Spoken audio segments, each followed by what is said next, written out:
Hello and welcome to DFS Coach Talk. Today is Wednesday, September 16th. I am Joe Sarvati, affectionately known as Coach, and I am sitting here talking to Mr. Golf Guru, who shot like almost scratch golf his last time out. So we're hoping he takes that momentum and gets us some PGA winners. Are you ready to pick the U.S. Open and give us the stats that our listeners are going to need to take down some big tournaments? Yeah, I sure am. You know, it's funny. 2 times ago, I did shoot quite well myself. And then the next time out, I got stuck in this bunker. It took like 4 to get out. Uh-oh. And in my prep today, I heard a story about Johnny Miller getting stuck in one of these bunkers at Winged Foot and taking 4 shots to get out. So, this is going to be a real fun challenge for the best golfers in the world.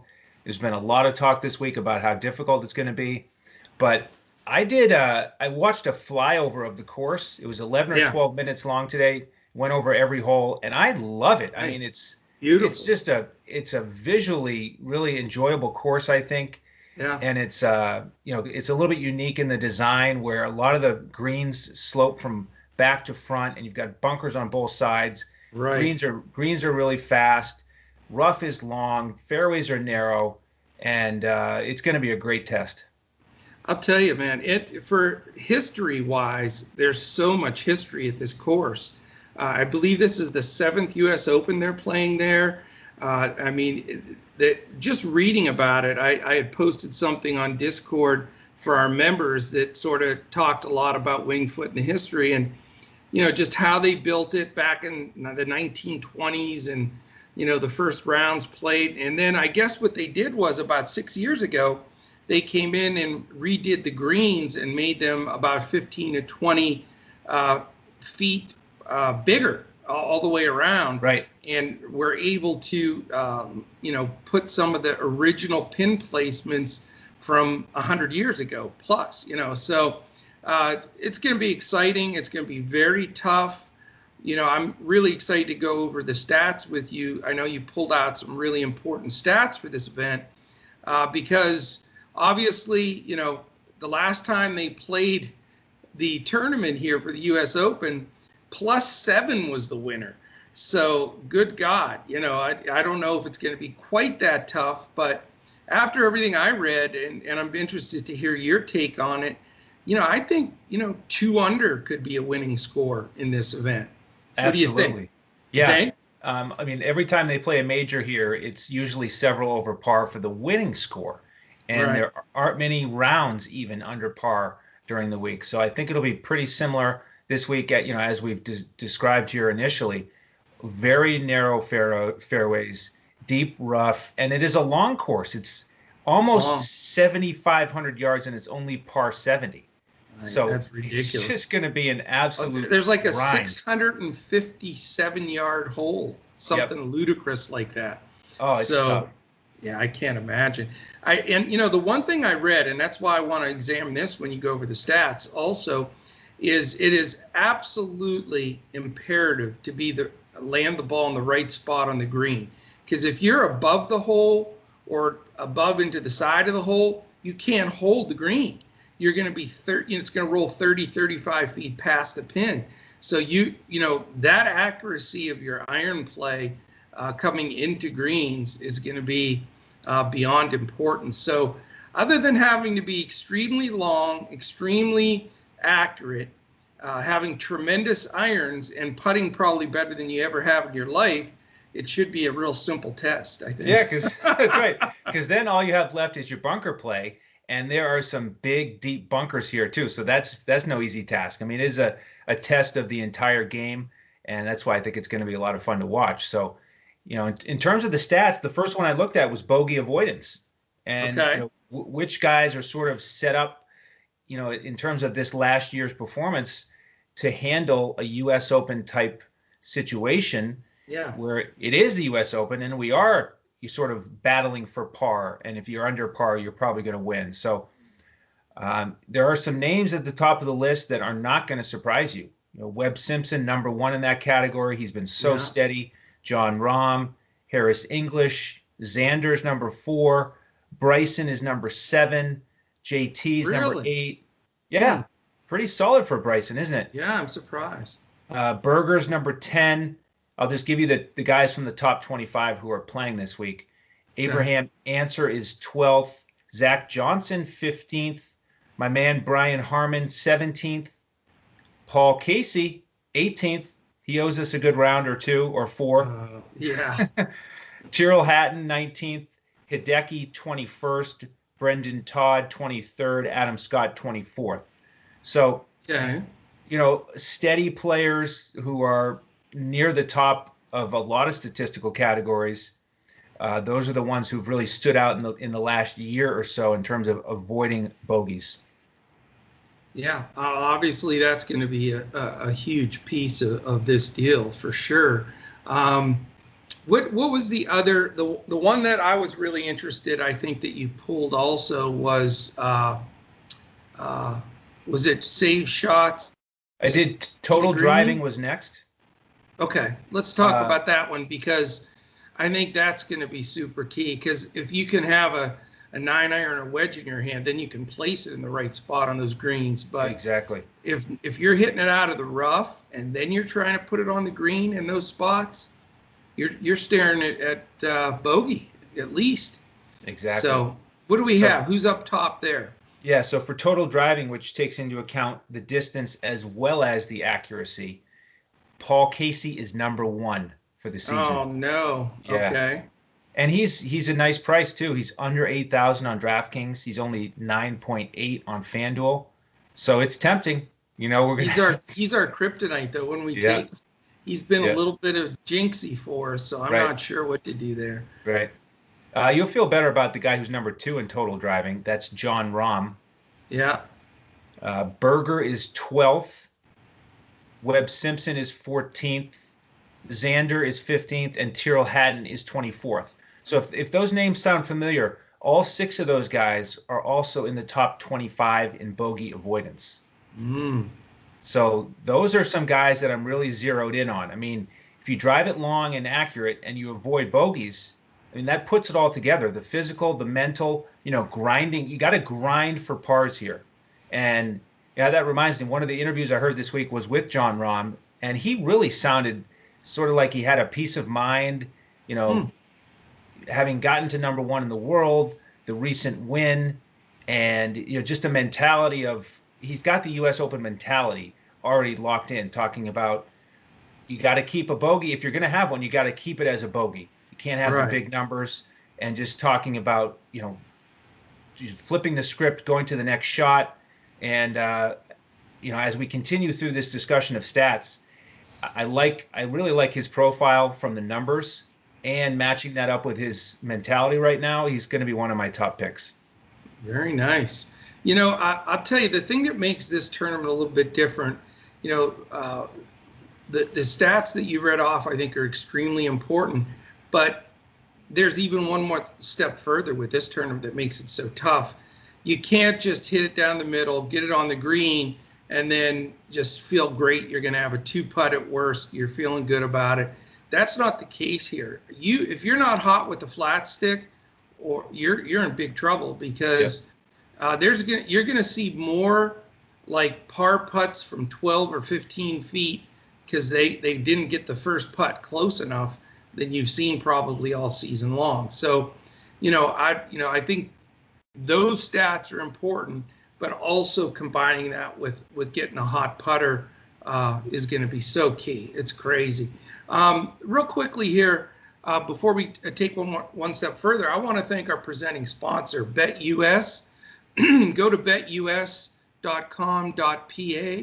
and tremendous sports book and race book and casino. But as far as the betting goes for this U.S. Open, I just pulled up for our quiz, since you're on an 0 for 1 in your last event of trying to win the quiz after about 20 wins in a row. But I did pull up the odds. By the way, if you want to sign up with betus.com.pa, they actually have been in existence over 25 years. I've been a member there 13 years. They're terrific. Their payouts are great. And you can get a special offer by either going to betus.com.pa and using the promo code Coach Talk, all one word, no space, or just go to dfscoachtalk.com and click on the banner that talks about 125% free play. And with either one, you deposit 100, you get 125 in free play. You cannot beat that. So take advantage of that this week. And the U.S. Open is a great tournament to bet on because they basically have it on like 12 hours a day. So you can watch almost every shot. All right, I'm going to give you real quickly the updated number that I just pulled here for the top 10 favorites in this tournament, and then we're going to quiz you on 11 through 15. So no click. I'm listening for clicks on your computer. No cheat. Dustin Johnson, the favorite, of course, plus 750. John Rahm, plus 850. Justin Thomas, plus 1100. They've been 1, 2, 3 now, quite a while in these tournaments. Rory's still up there, number 4, 1500. Xander Schofly, 15. Your boy Colin Morikawa is only 15, so he's in there with the big wigs. Then you take a pretty steep jump down to DeChambeau at 2,300, Cantlay at 28, Simpson 22, and Berger at 28. So that group is your top 10. So your quiz is, out of the next 5, all I'm asking for is 2, and you can have 2 misses before you get man, the 11 to 15 challenge is tough. Piece of cake. Oh, you got this. You got this. How about Tony Fenow? He is number 15 by the skin of your teeth, yes. sir. He is at plus 2,900. How about Tyrrell Hatton? He did not make it. I like Tyrrell Hatton, though. He should. He's down at number 18 at plus 4,000. That's a good number. Okay. Got one more miss for the 0-2 how about slump. How about Hideki? Hideki Matsuyama is correct. He's yes. Plus 2,600. So you need, did you win or you need one more? I won. I got my 2. Won. You got it. All right, man. You did it. Back on your winning streak. The other guys in that group are Daniel Berger, 2,800. I didn't say Berger, did I? I thought you did. Yeah, I thought you said he was 10th. Did I give you that one? 9th or 10th. Oh, he was 10th. I'm sorry. Jason Day, number 11, plus 2,900. Then you got Hideki. Tony Fenow, 2,900. Patrick Reed, 3,000.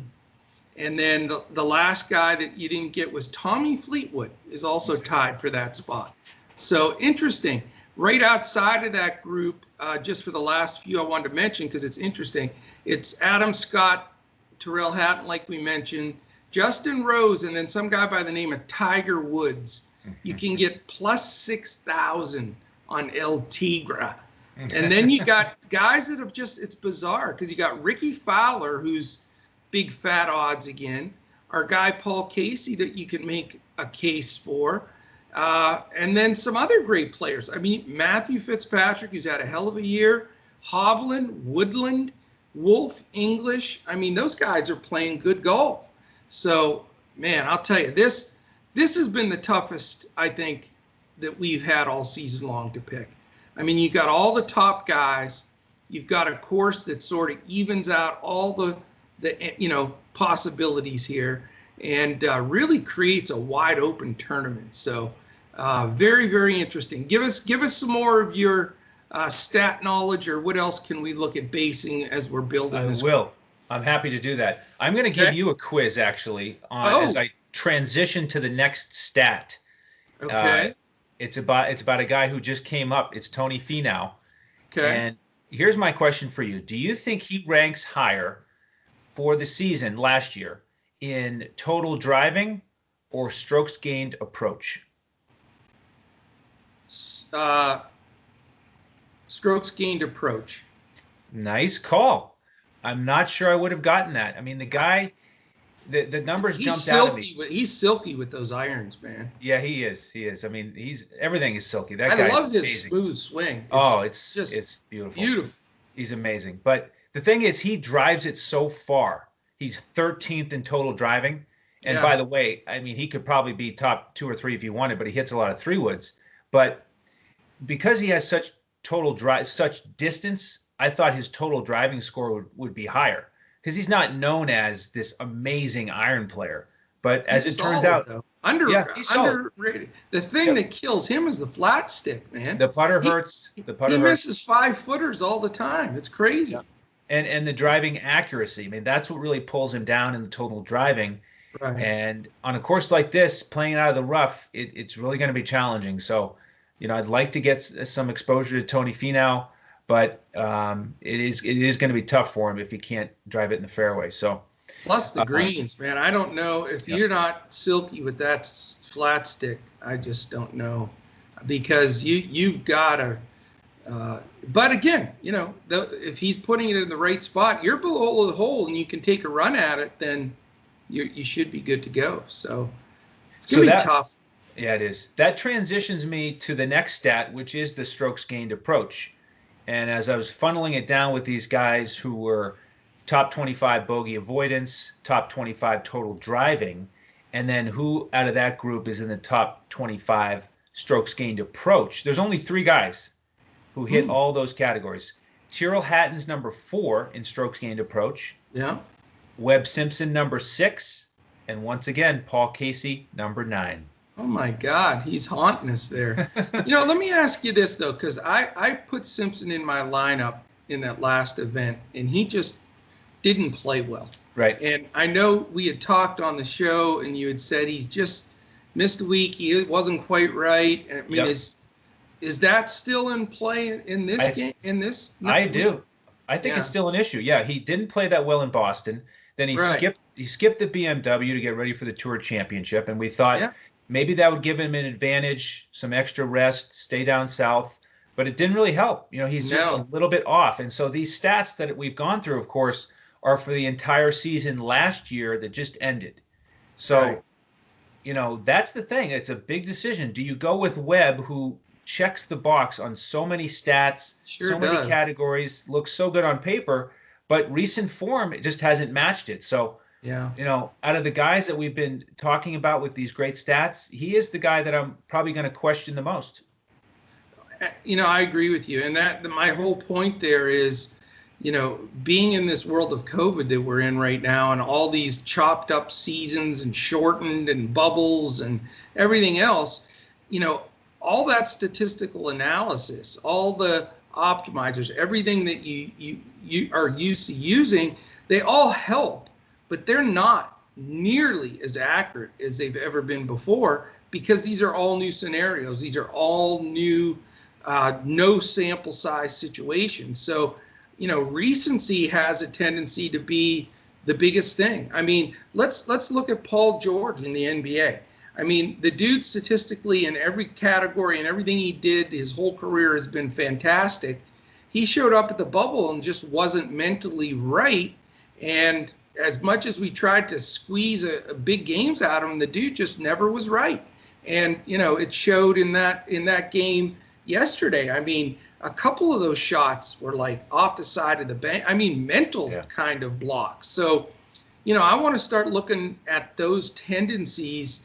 And I think Simpson falls in that tendency because, I went against my better judgment and plugged him into a lineup that was a good lineup, and he really hurt me in that, in Atlanta. And, again, you warned me because he just isn't really sharp. And I don't think you can come to this course and not have your full game together. You've got to find the guys like the DJs and the Roms, and maybe guys just coming into it like McIlroy or even Thomas, the guys that have shown consistency since the return to golf, I think, are key. Now, McIlroy hasn't done that till recently, but, again, he's in the conversation as well. But I wanted to bring that point up because, I built my lineup, and I've already built my lineup on FanDuel and DraftKings based on, everything we discussed, looking at the statistical piece of it, but trying to weigh that recency card because,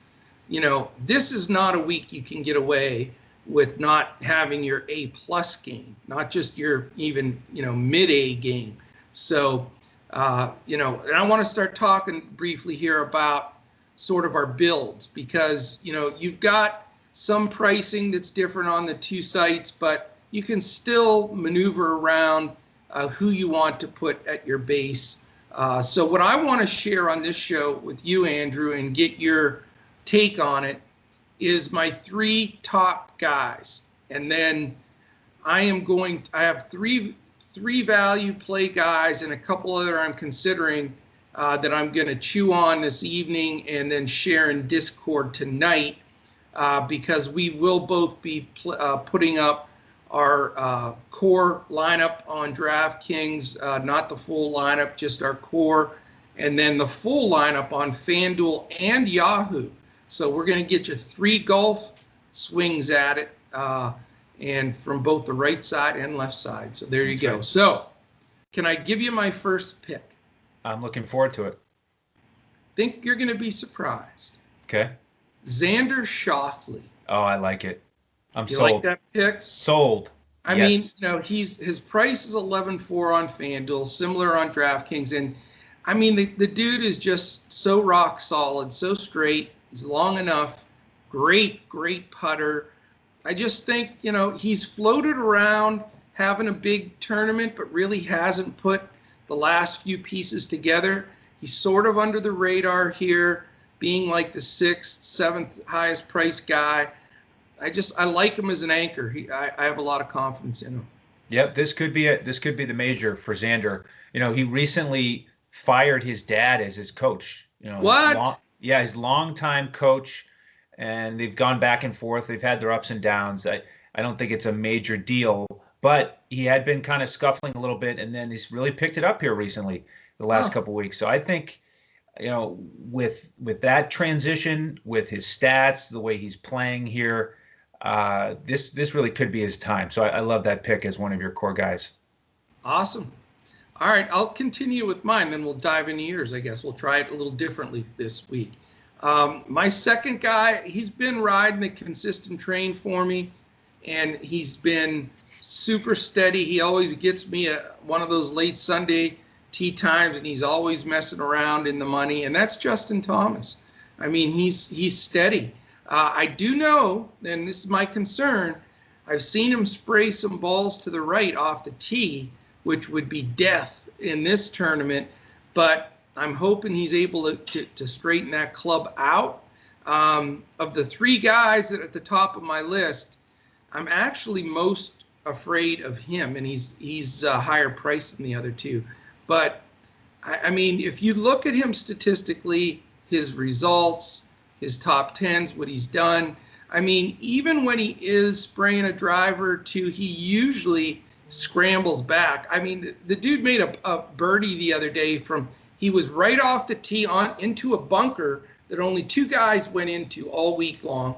Then he hit the approach, and it was in the other bunker, and then he hits it about 12 feet, and he makes birdie 4 on a par 5. So, I mean, one thing he can do is he can scramble back in a play if he does spray a few. So, he's steady. He's somewhat unflappable, and I think he'll at least give us a good run. Yeah, I was thinking about him. He was sort of in my gut as a guy who felt like this would be a great spot for him for some of the reasons you mentioned. And then there was one stat that jumped out at me that I didn't like, and it kind of surprised me because I was doing a breakdown of JT versus Rahm. And the thing that jumped out at me is that driving issue. Justin Thomas last year ranked 144th in driving accuracy. Yeah. And that is not going to cut it this week. No. So, that's the one stat that puts him a tier below some of the other studs. I was in, I'm a John Rahm guy. I mean, we battled John Rahm versus DJ and everything all year. But, I saw Rahm hit a lot of balls right off the tee, too. Mm-hmm. And that, that last tournament, I mean, he just bombed the ball to the right. I mean, not just like out of the fairway, like over trees. So I don't know. I mean, I think it's razor thin there. Justin Thomas can be magical with that putter too. So it's close. I get the Rahm Thomas, and they're about the same price. And, that's going to be a tough one. I may play a GPP, where I flip those guys just to have some exposure there. And then I'm going to give you my third guy. You're never going to guess this guy. Not in a million years you're going to guess this guy, because I don't like the guy personally at all. And not that that's a reason not to take him, but I just don't trust him usually. But if you look at the scores that he shot, the under par rounds, he's had like the lowest round of the week, the lowest round of the 4, one of those days, the last 3 weeks. He can always go low. At least all the crap that was going on with him about cheating and all that stuff is gone, and it's Patrick Reed. Patrick Reed, I think, is one of the top 5 talented golfers on the planet. And he's just always been in his own head. But if you look at his stats this year, 18 out of 21 cuts, 64, 66, 65. And yeah, he has some rounds where he loses focus a slight bit, but he's long. He can really putt. And, if he gets the irons consistent, he's the kind of guy that can snap up there at single-digit ownership and win the thing. So I'm willing, at that 10 or just under 10 number, I think the value on him, when you look the fact that he's sandwiched in there with guys that you haven't even heard a whisper on the leaderboard, like the Justin Roses and Ricky Fowlers, and you haven't even heard those guys. Reed, he's consistently not really been in the run to win stuff, but he's always in that top group. He's got that Sunday tee time, and he shoots scores on the weekend. He's not afraid. He goes after it, and you've seen that with his Rowdy Ryder Cup things. The more pressure and intensity, I think he feeds off of that. Yeah, Reed is one of those guys that I don't like to play too much either, just because of the personality and the scandals, and it's a riverboat gambler kind of play. Yeah, but it can pay off though. Yeah, it's one of those deals where you don't play, and then he has a great charge on Sunday, like you described. All of a sudden, he's in the top 5, and you really wish you had him because he is a decent price. So I understand the attraction. But well, too much of a risk. Well, he didn't make my first lineup, but again, 8,500 on DraftKings is a good price. The pricing on DraftKings is tougher to me this week than FanDuel. On FanDuel, it's a little bit easier to get 2 studs in there. On DraftKings, it's a lot harder. So you just got to play around with the build and compare the pricing on both sites. Absolutely. And, this isn't one of those tournaments that's heavy weighted at the top where you can say, okay, you get 2 studs and then you can build in.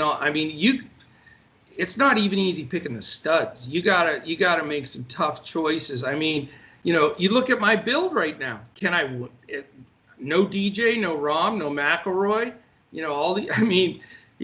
It's gonna be really interesting. So give me a couple of your guys, and then we'll wrap it up here, because I wanna save our value guys for our Discord. This is the U.S. Open. Our guys have been pounding away at golf. We've been getting real close. I want this to be our takedown week, where we see all those DFS Coach Talk badges up there on all 3 sites. Yeah, I'll just follow up with 2 of the higher price guys that we've talked about. Rahm is one of them. As you mentioned, in recent weeks, I have not been on him as much as you. Been a little bit bizarre more on how we flipped it. Yeah, been a little bit more on DJ, but I just like all the stats for Rahm and everything we discussed earlier in the show here today. And then the other guy I'll mention is Hatton. Just really so solid all year, and such a great price for a guy with that statistical profile to be only 8,100 on DraftKings and That's under ridiculous. under 10,000 on FanDuel. Yeah, he just makes a lot of sense to me. Yeah, I think he's underpriced. Statistically, if you look at him, he's seriously underpriced, and he's only made 10 out of 11 cuts. That's all.